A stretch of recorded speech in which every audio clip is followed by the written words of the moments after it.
All right, guys, welcome to another episode of the Duck Chronicles. Got the three little brown hens are hanging out with the ducks. This is a master plan all along when we decided to bring ducks back. I really didn't like having a lot of chickens on my property. They do way too much scratching and way too hard on the land. But I don't think three little hens will be much of a problem. These guys are pretty gentle on land, actually, these little bantams. And of course, then she's gonna scratch right there for you. But we will free range them with the ducks, assuming that they don't cause a lot of trouble.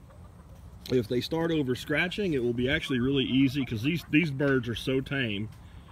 I can pick them up and put them on my shoulder to let the ducks out and then leave the chickens in. And they have a lot more space here than they've had, you know, in that aviary. And then they're afraid of the chickens, and the chickens have no concerns about them. The chickens not being aggressive. Those little brown hens, they just have no aggression in them at all. They're kind of wondering why those ducks are so scared. So this is part of the integration, and the ducks, just to get over it. Again, Wayne and Gar from Wayne's World, they fear change. But if we do have these guys maybe being a little too hard with their scratching, what we can do is leave them out for like the last 2 hours of the day so that they get some time out and about. And heck, I'm actually really looking forward to getting them back in there. They can do whatever they want in that mess, and maybe start clearing it out. So let's see what's gonna happen here. You guys are in the corner. You're stupid. You got to get out of the corner. There you go. Run, they're gonna get you. What's the matter, morons? Like I always say, ducks are idiots in the most positive way that you can use that word. If there is a positive way to be an idiot, the duck has mastered it. And of course, these girls here, they have no clue why those ducks are doing that. They are pretty indifferent to other animals. They've been living with the quail for how long, and they just ignore those quail. If they could bully anything, it'd be those quail. And they're really happy. I've already taught them to go in the house. I put them in there in the morning. When I brought them over, I let them kind of wander around here, and I stuck them in there, and they stayed in there for a good half hour just checking things out and digging in the straw that's in there, and probably finding bugs and stuff like that were living in that straw. Now we got them out and about here. I'm not sure how I'm going to handle the workshop. The workshop starts Wednesday, and I don't know if I'm going to want these new animals that are new to all this free ranging on my property while I have all those people here. I may start free ranging them, you know, the Monday after that workshop, next Monday, just because it may be easier for them. And by then they will really have locked in on this place as being their home. And the idiots here will have determined that the chicken is no threat.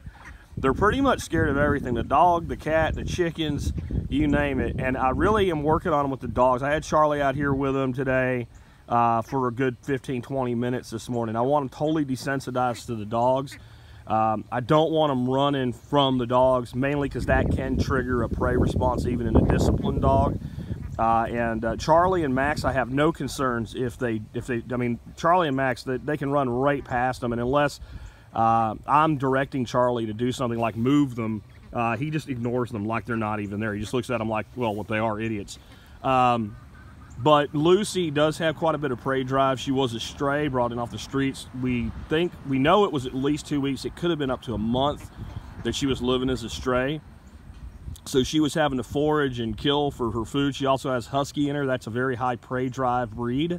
It's a very gentle breed with humans, very vocal breed, but very high prey drive. They go after things. So it took some time to break her of it. I've had her here too. She has been absolutely on her best behavior. She's shown no aggression to them at all. She spent a lot of time sleeping next to their tractor. I think we have a good bond there, but I still don't want her coming up on them and then they're just taking off like that, because that, you know, again, that can harken back and trigger that. And I never like to lose a bird, but with a small flock like this, obviously losing a bird is a bigger deal than when you have a large flock. So this is homestead poultry, guys. I mean, this is something that you know, half acre would support, you know, a little mixed flock like this, and that's kind of, you know, why I'm angling it that way this time around.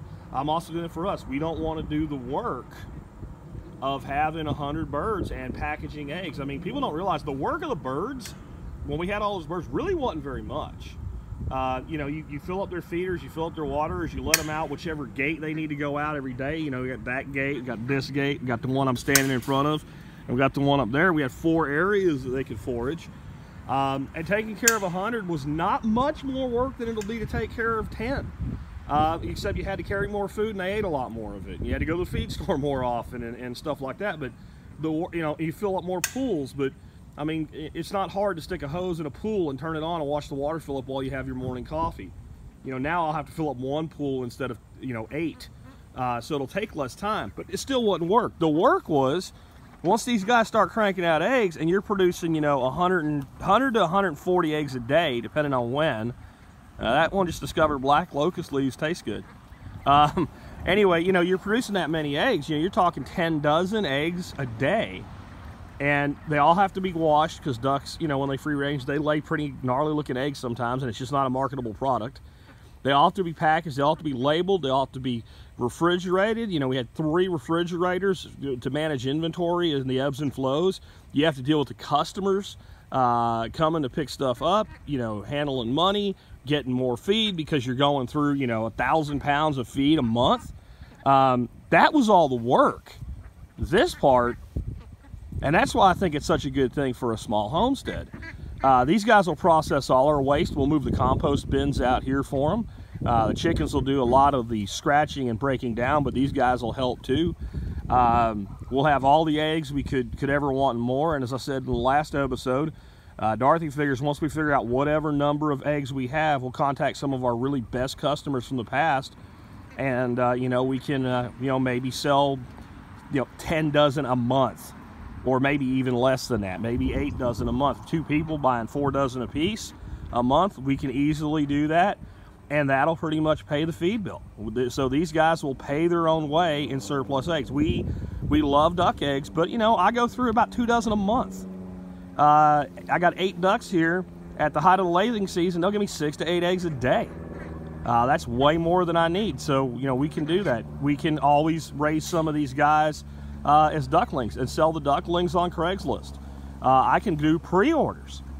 I can figure out how many I want to hatch, have them all sold before I hatch them, and sell them as, like, you know, 6-week-old, you know, feathered out ducks instead of baby ducklings, so people don't have to brood them. Because I won't have to brood them either. See those little girls right there? The adult ducks might be afraid, you know, or I should say, like, teenage ducks might be afraid of them, but if they hatch baby ducks, those ducks will follow those little chickens everywhere. I could have those chickens, you know, the 3 of them, they usually go broody kind of all together. I could have the 3 of those hatch me 2 dozen ducks and sell off the ducklings, or raise them out to about 12 to 14 weeks and take them down to Weatherford and have a meat run of ducks. And you can do this too. The other good news is the aviary now will have its quail population jacked back up, and I'm gonna have quail eggs again, and I really miss having quail eggs. Remember, these, for those that are new to the series, these little chickens here, their purpose in life was supposed to be to brood. Hey, Dana, go on in there. Let's let everybody see how cats are so evil and mean to baby ducks, and they're going to hurt them. Been through this before. Look, she don't care. She's just either going to go in there and play in the dirt like she's been for some reason lately, or she's going to go over that other fence and go out and go hunting for mice in the pasture. She has, look, she's no interest in these birds whatsoever. Fox, what are you doing? Fox is here because he wants to know what his sister's up to. Yeah, go on in there, find mice, Dana. I don't think you'll find any in there, but go ahead and try. Anyway, these 4 girls here were supposed to be egg hatching detail for the quail. And they go broody. We've actually gave them some duck eggs in the past. They hatched a duck. They were really proud of themselves when they hatched that duck. And so I thought, well, you know, it'll work. My idea for quail will work. All of a sudden, we didn't find any quail eggs anymore. And I was wondering what made the quail stop laying. They didn't stop laying. These guys started eating the quail's eggs. And quail's eggs are little and they have that kind of candy, you know, mottled look. And I guess to them it didn't look like, you know, they don't eat their own eggs. And they won't eat a duck egg if you give it to them. But the quail eggs are just, they look different. And probably seeing those speckles on them, probably one of those hens one time pecked that speckle to see what it is and it broke the egg. Because it's really easy to break. And once she tasted it, well, it was on. I'm going to eat it. And once one does it, You know, poultry mimic. That's one of the ways they learn. That's why it's so important, like with your ducks, when you're getting them to preen. If you can get one duckling to preen and clean himself off and get unwet and not be matted down and die of being cold and wet when they're in the brooder, once one learns to do it, it takes, you know, 15, 20 seconds, and you see 3 are doing it, and then another minute goes by and they're all doing it. They mimic. So that's, you know, it works for you or against you. So now they're over here. We can have the aviary made back into a quail-based system. Everybody seems to be getting along. I wonder if they're going to get on down and check. I got 2 water pans for them, and they've only been using 1 so far. You just look at them, they're still leery. Anyway, things are progressing. You guys probably won't get much more content from me for about a week. I'm going to be busy. But if you follow me personally on Facebook, or you are part of the Survival Podcast Forum on Facebook, I got a feeling there may be some people live streaming some stuff onto that group. So consider that. You go to Facebook and search for the Survival Podcast Forum. If you're not a member of that group yet, now you will have to be approved by a moderator. We run a tight ship. It's a private group for people that actually want to be part of the discussion only. Again, I'll put a link to it in the show notes, or the video notes down there for you, right down there. Otherwise, I'll catch up with you later. Where that cat went. I was going to zoom in on him for you at the end, but he, I guess he got bored and went elsewhere. So we'll have to end with duck cam.